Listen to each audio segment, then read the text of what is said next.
Okay, this is our first geometry lecture, and this lecture is going to cover sections 1.1 and 1.2 of chapter 1. And so our first section is called Why Names and Symbols in the textbook. And the author just wanted to explain to you why we have so many vocabulary terms and so many symbols and ways of doing things in geometry, and that is simply to communicate ideas. It's going to kind of feel like you're learning another language because there are so many different ways of writing things and doing things. So it's like mathematics has its own language. And that was it for section 1. So geometry is going to be super easy, guys, right? Okay, so our next section is on points, lines, and planes. And hopefully as our lectures move forward, these slides will be more sophisticated, but we have to start somewhere. So the first term that we have is a point. And so I've underlined the term so that you know it's a vocab term. So a point is a dot or a speck. A point has 0 dimensions. And we label points with a capital letter. So you might see a little point and then a nice capital P or some other letter. So a line segment, or sometimes just called a segment, that is a straight path from one point to another. And the endpoints are the 2 points at the end of the segment. So remember, if you're taking notes and you're watching this lecture and you feel like I'm moving too quickly, just pause the video, take your notes, and then resume. So we can use the endpoints to label our segment. So here's our line segment AB, and A and B are the endpoints. So the way that we write line segment AB is by placing a bar over the top.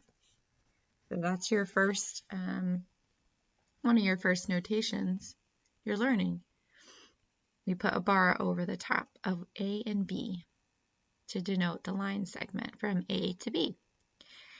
To talk about the length of the segment, what we will do is italicize the capital letters, the endpoints, A and B, so they are slanted.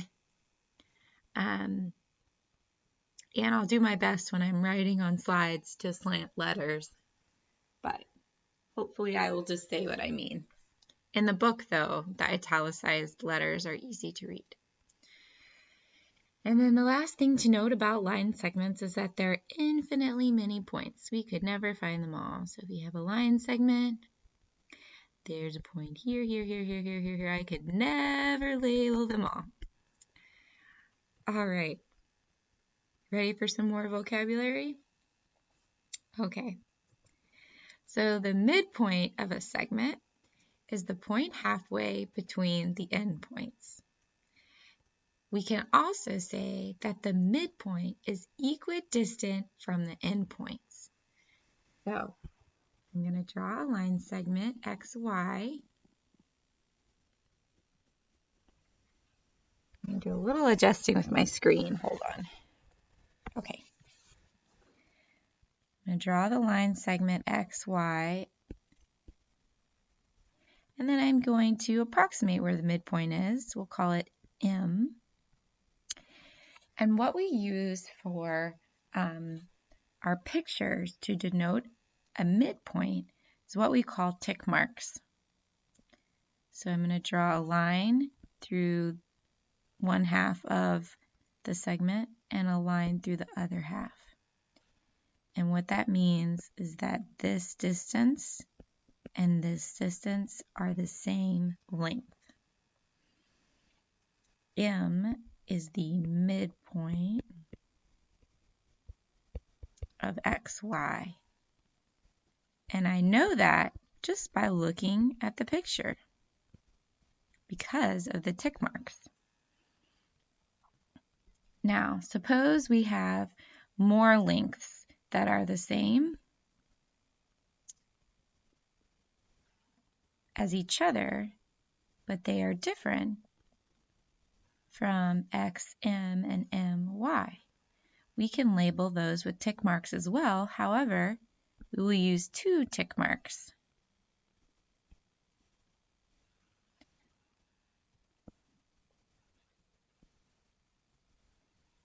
And so XZ, here I am trying to write slanted, the length of XZ and the length of WY are the same. The length of XM and the length of MY are the same, but they don't equal each other. So we use the tick marks to help us understand that. All right, our next vocab term is array, like rays of sunshine.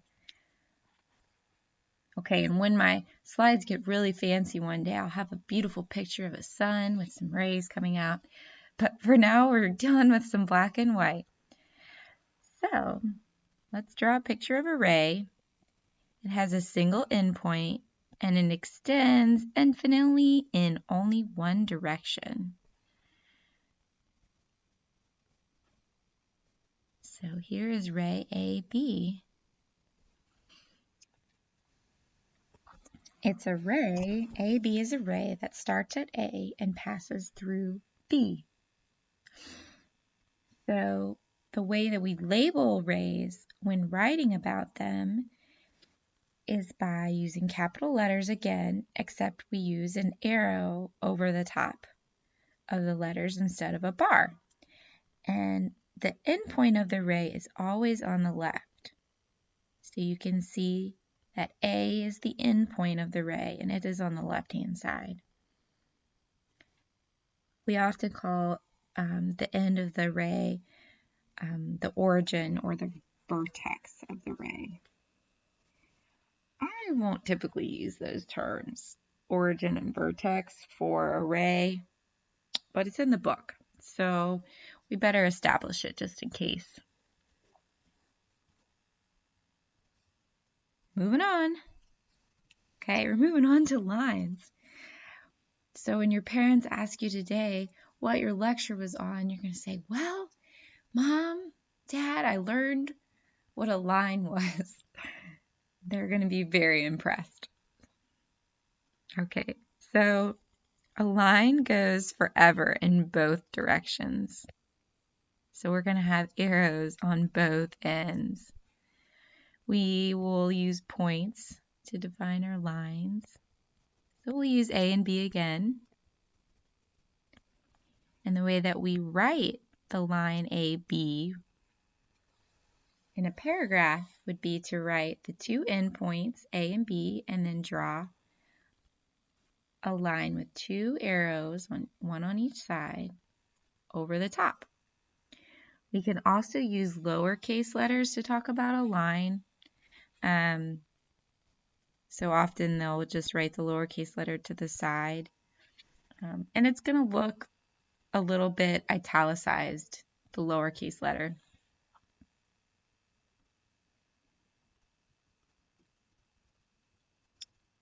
All right, next we have collinear points. Collinear points are 3 or more points that are all on the same line. Collinear. Okay, so here's a line, and we have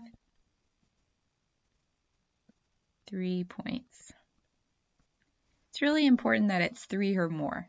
If you only have 2 points, 2 points make a line. It's not exciting. If you have 3 or more points, we can say they're collinear points. We can also talk about concurrent lines. And that is when 3 or more lines pass through the same point. Concurrent.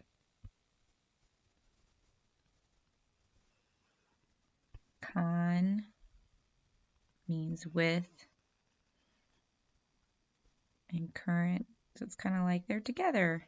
Okay, 3 or more lines are concurrent and they pass through the same point. Okay, well, if I were a really good drawer, it would be very obvious that this is the point they cross through. So now we're going to start at the end here. We're going to talk a little bit about dimensions. So you learned a point has 0 dimensions. Segments, rays, and lines are one-dimensional figures. Basically, you can go in one direction. A plane is if you took your page that you're hopefully taking notes on and you extended it forever in every direction. So go up and down forever and left or right forever. Planes have 2 dimensions, up and down, left and right. So much of what we do in geometry, we're going to stick with 2 dimensions. We're going to be working on our paper, working with planar figures. But as you probably are aware, we actually live in 3-dimensional space. So we don't just have up or down, left or right. We don't live on a piece of paper. We have up or down, left or right, and then we often talk about height as the 3rd dimension, or depth. So, we live in 3 dimensions, and in geometry we will talk about a lot of 3-dimensional figures. And of course those are really useful because we live in 3-dimensional space. So, something to think about that is very interesting is if there are higher dimensions than 3, which is really hard to think about. How can there be a 4th dimension? We live in 3 dimensions. How can there be a 5th dimension? So if you take advanced math, you actually work with higher dimensions for the 4th dimension, the 5th dimension, and even infinite dimensions.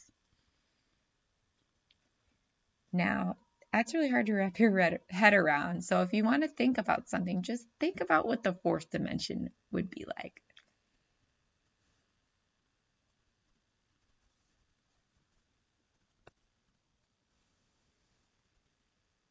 And that's it. You did it. Congratulations.